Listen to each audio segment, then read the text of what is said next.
البته حضرت عبدالله ابن عمر نه بلکه حضرت عبدالله بن عمر بن عاص رضی الله تعالی عنه د رسول الله صلی الله علیه وسلم نه روایت کوي.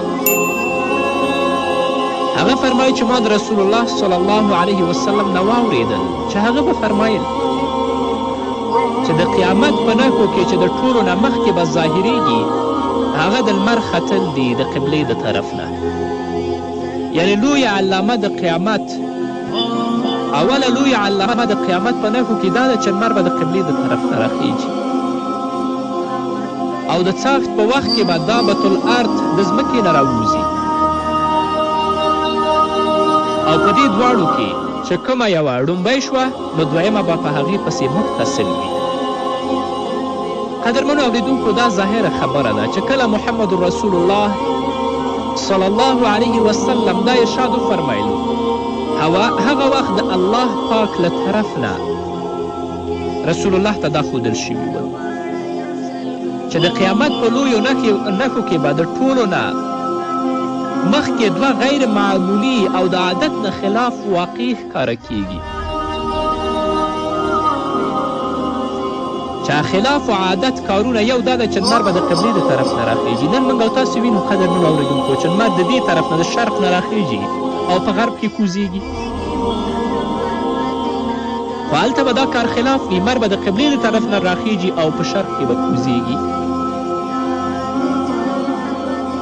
او دویم د یو عجیبه ځناور راوتل دي چې هغه ته دابة الارض په حدیثو کې ویل شوي دي. تر دغه وخته پورې محمد رسول الله صلی الله علیه وسلم ته دا نه وه ښودل شوې چې په دې کې به کوم یوه پیښه اول وي او کوم یوه به وروسته وي. له دې وجې نه محمد رسول الله دا وفرمیل چې کومه واقعه اول وه نو دویمه به هغه پسې متصل.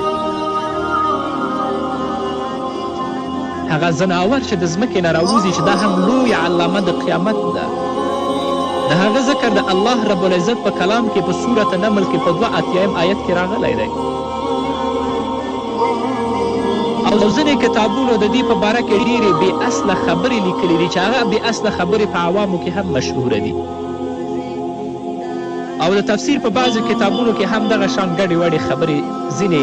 ضعیفه خبرې لیکلي دي. لیکن د قرآن پاک د ظاهري الفاظو او قابل اعتبار روایتونو نه دومره خبره موږ ته معلومیږي چې دا به په ځمکه ګرځېدونکې او منډې وهونکې ځناور وي چې الله رب العزت به یې د عادت خلاف د ځمکې نه پیدا کوي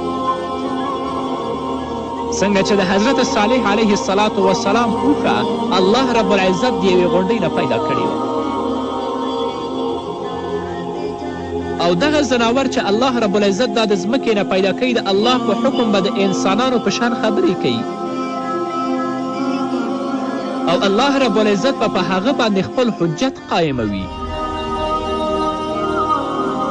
او ځینې روایتونو نه دا معلومیږي چې دا دابة الارض به د مکې مکرمې په منطقه کې د صفا غره نه راووځي لکه کنز العمال په کتاب القیامت کې دا ذکر کړی